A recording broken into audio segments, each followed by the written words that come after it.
Welcome to the Gordon Asset Management Podcast, a show for savers, investors, and entrepreneurs, helping you to stay informed, invest wisely, and achieve the unimaginable.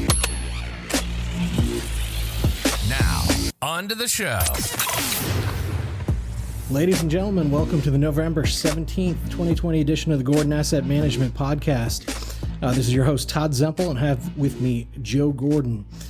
Today we have a very special edition of the podcast. We invited a good friend of the firm, James Abate. James is Managing Director and Chief Investment Officer at Center Asset Management. James is also a fund manager on the American Select Equity and Global Listed and Infrastructure Funds.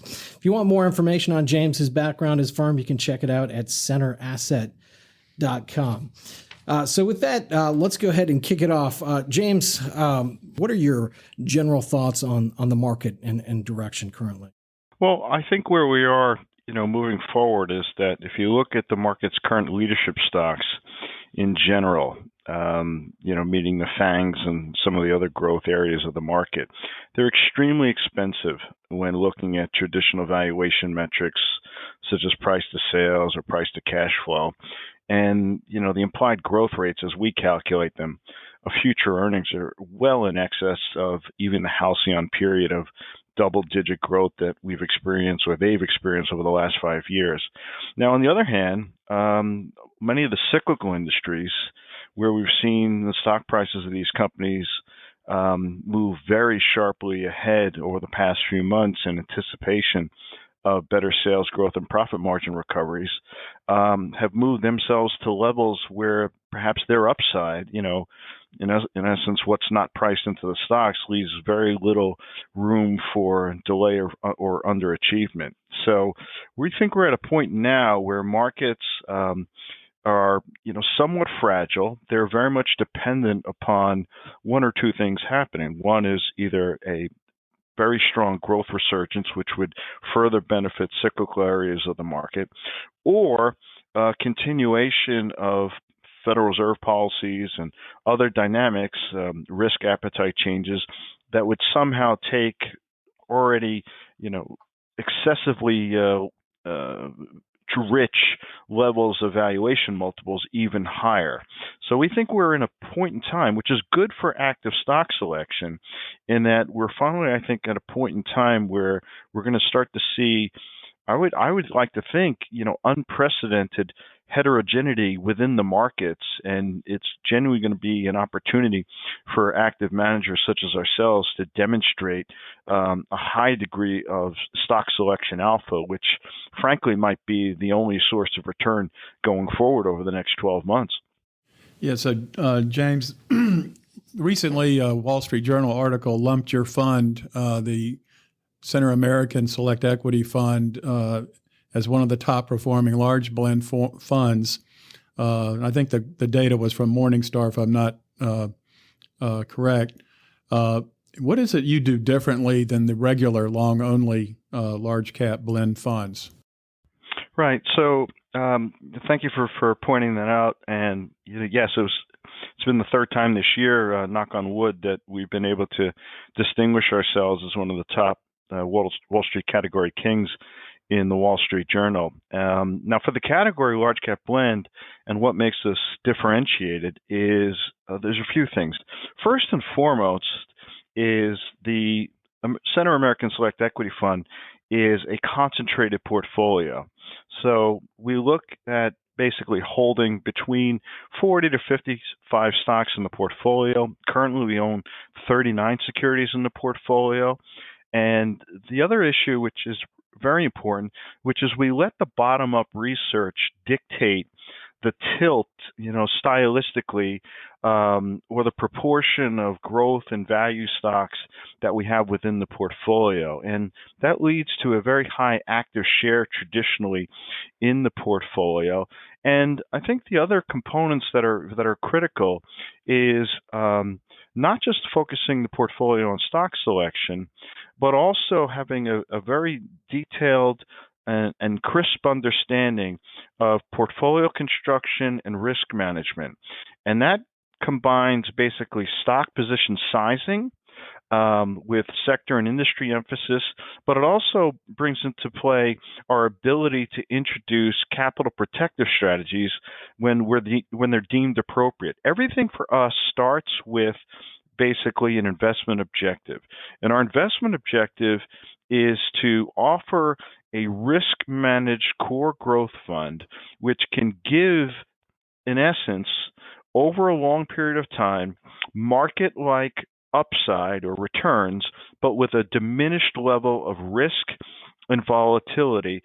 And we try to bring all aspects of discipline to basically the process in trying to achieve that. So with regard to our distinguishment in the Wall Street Journal and other points in time, in Category Kings and star ratings and so forth from Morningstar, the real key for us has been able to navigate a dynamic market in 2020, where we have, in essence, been able to exhibit the characteristics that we have demonstrated on the label to our investors over a long period of time, which is to basically give investors a lower drawdown during stress periods, lower volatility, but also, as demonstrated in the second quarter's rebound, actually give full market participation on the upside.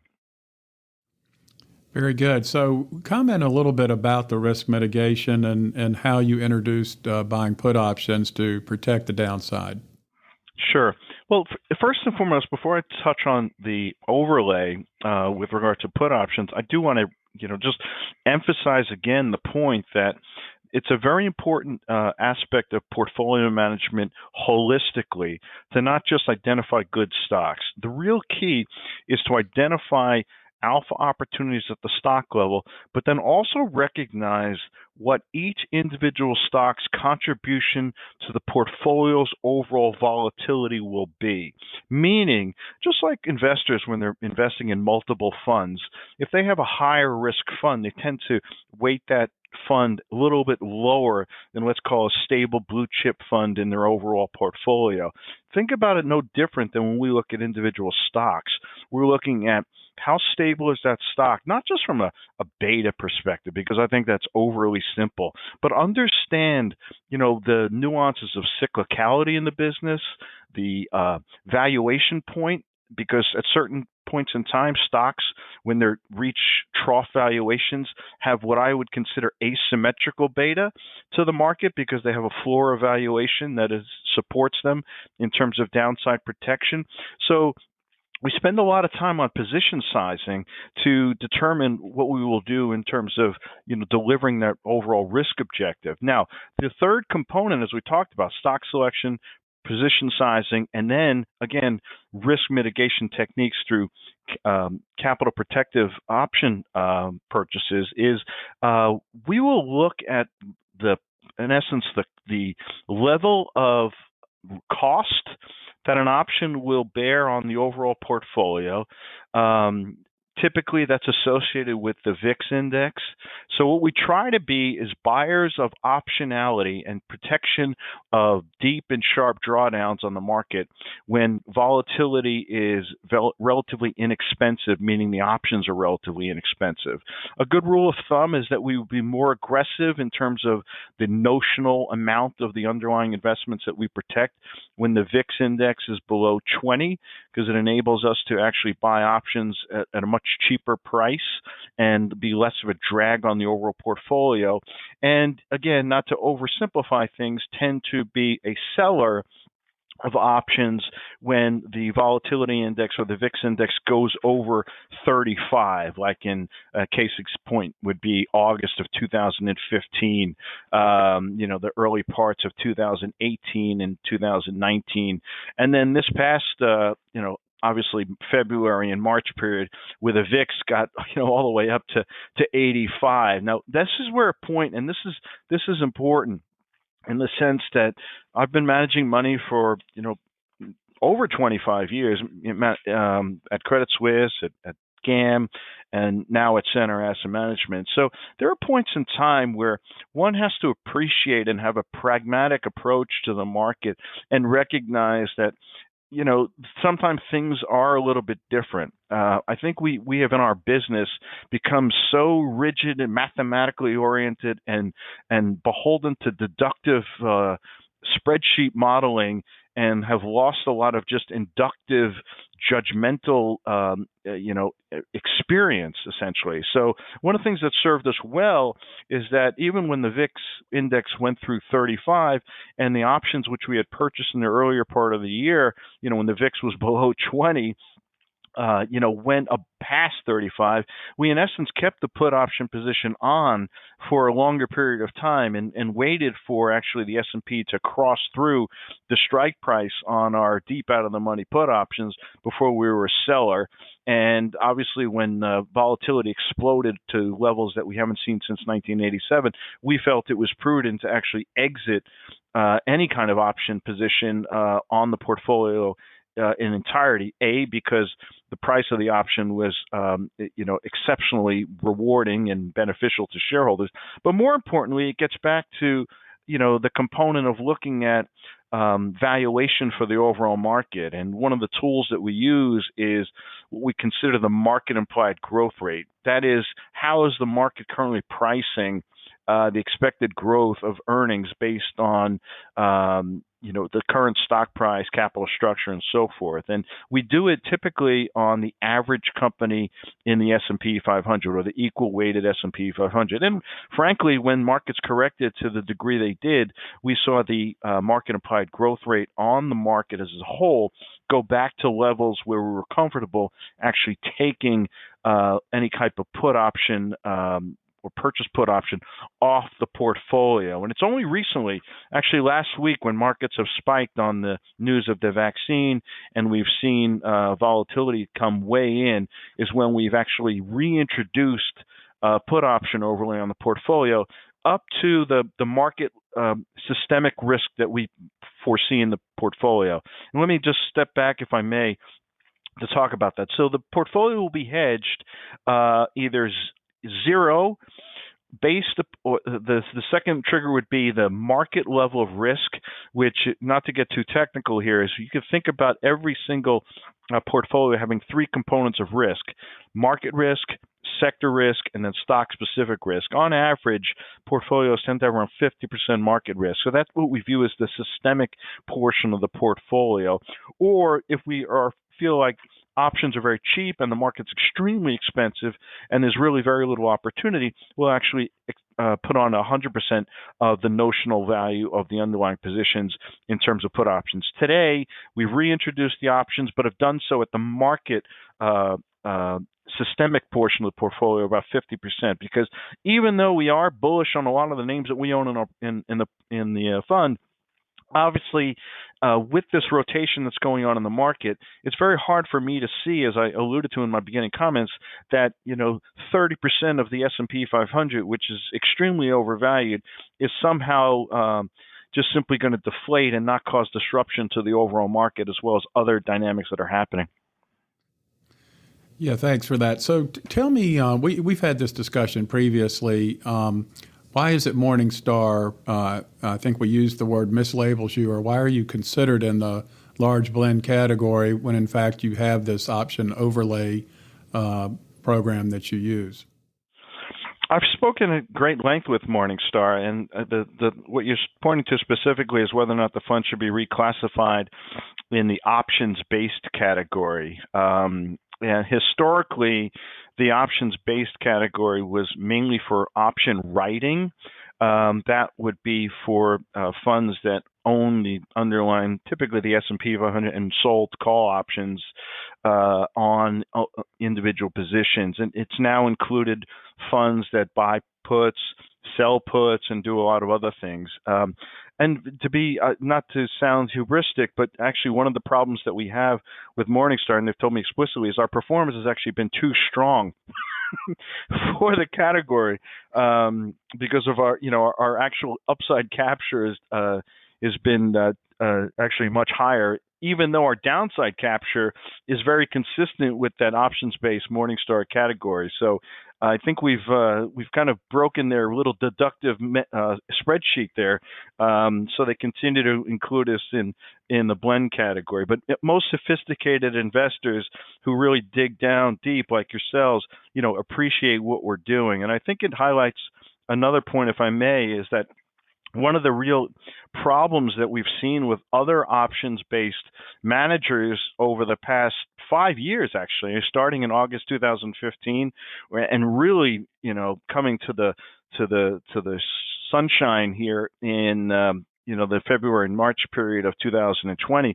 was the fact that a lot of strategies within that category buy long-dated put options on the S&P 500 or other indices, and then sell short-dated put options on the same index or use different strike prices. And I've been around in the business for a long period of time, and I frankly don't know how you can call yourself a fiduciary if you're actually selling put options, because in essence you have unlimited risk.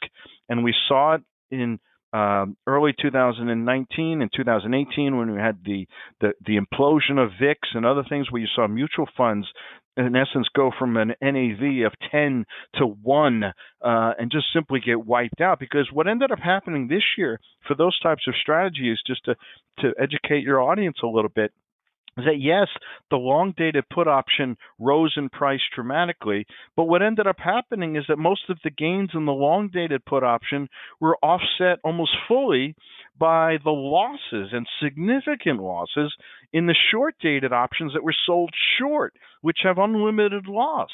So in essence, the whole benefit of hedging was completely wiped out, basically, by trying to arbitrage the price between long-dated put options that were purchased and shorter-dated put options that were sold short, which is why we would never, ever, sell put options in the portfolio to try to partially offset the cost of our long-dated put options, which is why we try to be tactical and smart and try to understand what the cost benefit will be of undertaking the purchase put option, and go through kind of the process that we talked about with regard to the degree of option overlay that we want, because at the end of the day, it's a cost benefit exercise to appreciate to the protection of the underlying notional value of the fund.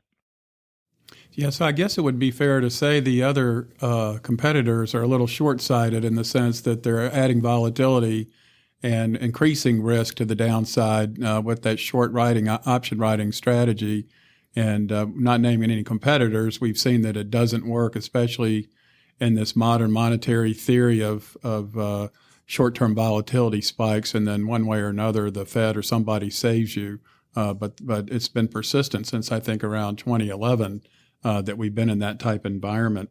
So let's move on a little bit to the core security selection process. Obviously, this has been a very strange year in the sense of we saw the 33% S&P 500 drop peak to trough back from mid to late February to March 24th, I think was the bottom. And so can you just describe, using your process and just some examples of securities you've sold out of the portfolio this year, and then maybe a focus on a couple of your top holdings right now and why you like them?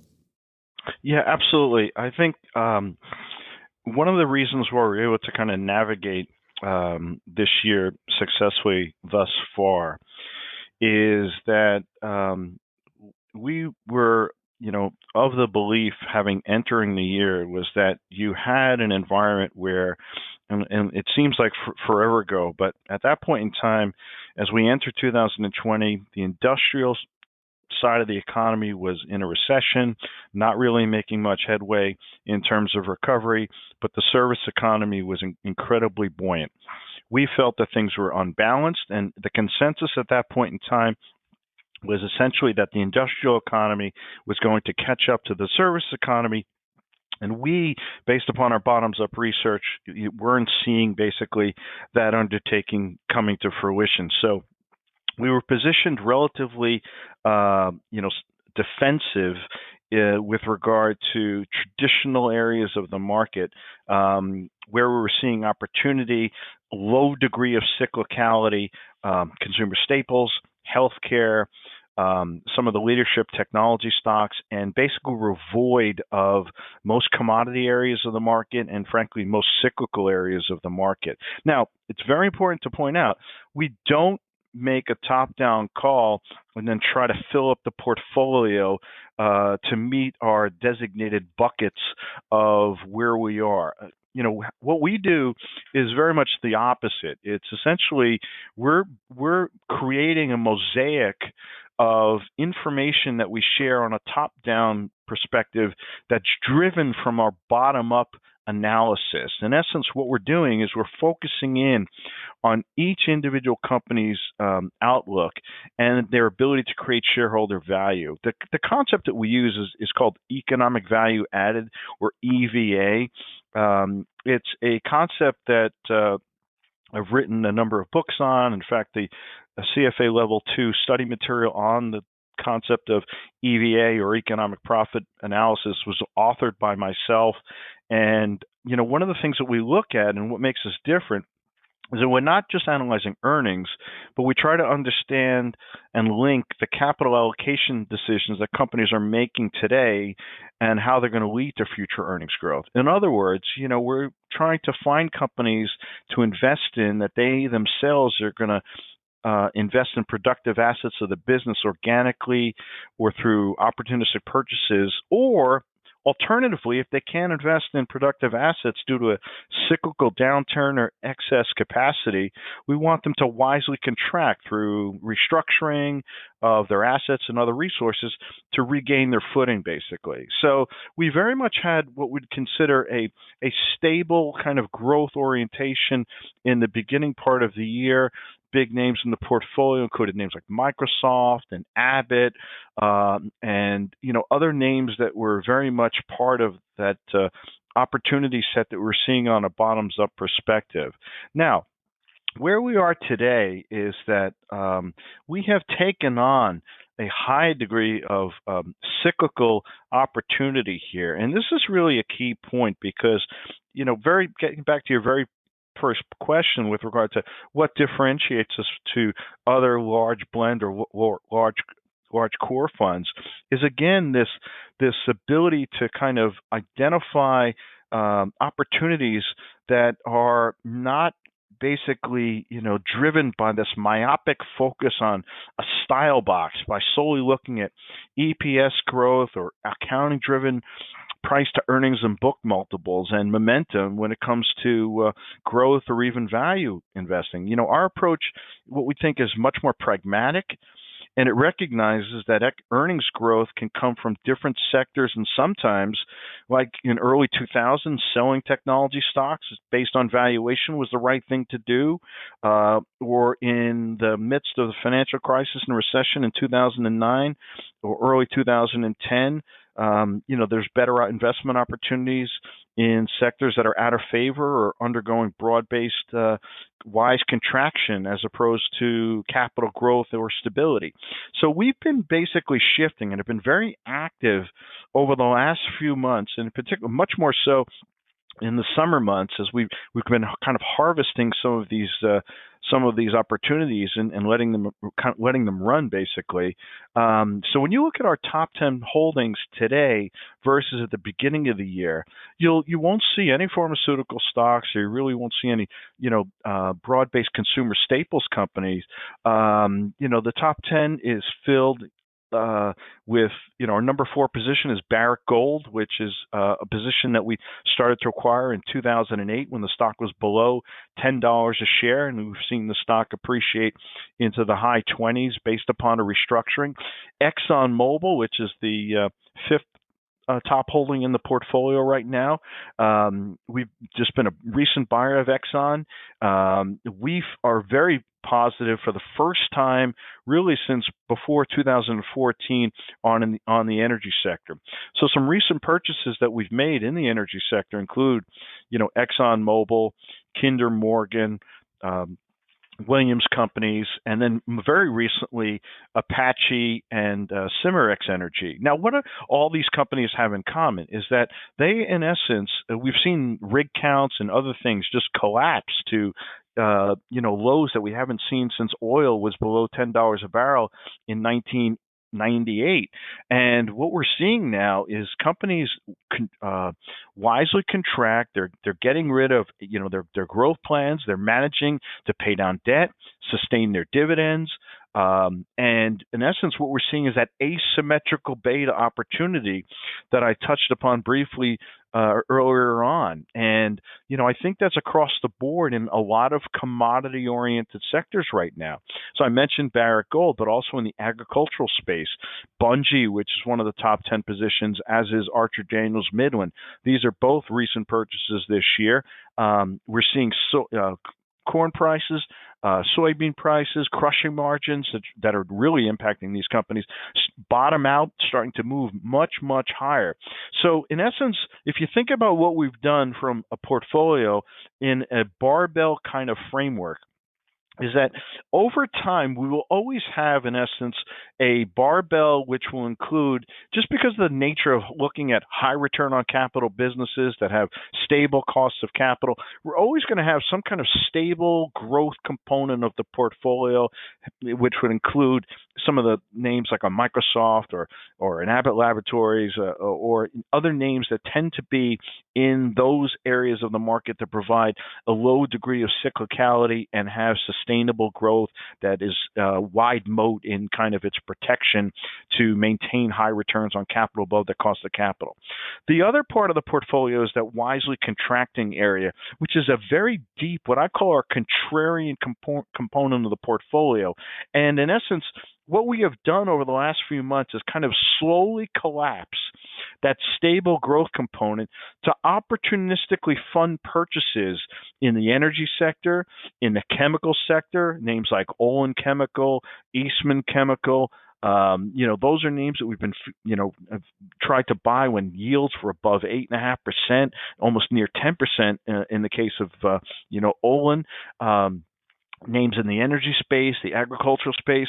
So, right now, we didn't, again, go into this and say, okay, we want to have a lot of commodity-related exposure, a lot of cyclical exposure. What we're saying now is these stocks basically are trading at valuation levels that are generational lows in some cases. They're thoroughly hated in terms of any kind of momentum-based investors.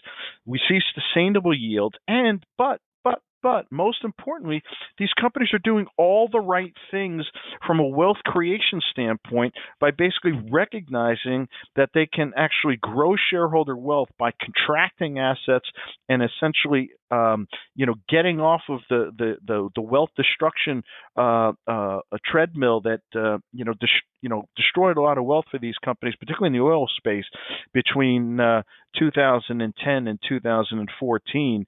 And we see a lot of opportunity on a bottom-up perspective in a lot of these commodity-oriented stocks, and have been very tactical and market-oriented.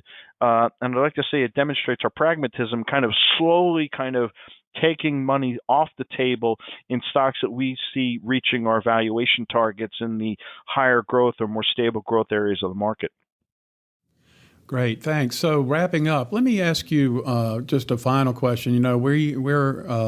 Our firm acts as plan level fiduciary, providing fiduciary governance to retirement plan committees, in addition to managing money for individuals and families on the wealth side. So what would you say to a 401k participant or a retirement plan committee as a unique selling proposition or statement of value, just to close up, when there's numerous studies in the industry that show that participants gladly would give up some upside in return for downside protection? So framing it that way, final comments. Well, over my career, I think the one term that has been associated with the funds that I've managed over time, including now the Center American Select Equity Fund, is it's a large cap American equity fund that allows investors to eat well and sleep well. And I'll leave it at that. Awesome. James, thanks so much for your time today, and we look forward to continuing to work with you in the future. Thanks.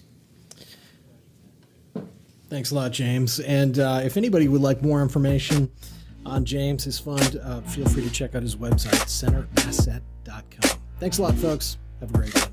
The information in this podcast is presented for educational and entertainment purposes only and is subject to change without notice. Opinions expressed are those of the participants and don't necessarily reflect those of Gordon Asset Management LLC, its producers, hosts, or guests. Information presented should not be construed as tax, legal, or investment advice, or a recommendation or solicitation for the sale of any product or strategy. Listeners are encouraged to seek advice from qualified professionals to determine whether any information presented may be suitable for their specific situation. Investments involve risks. Neither Gordon Asset Management LLC nor its podcast participants shall be liable for losses resulting from decisions based on information or viewpoints presented on this podcast.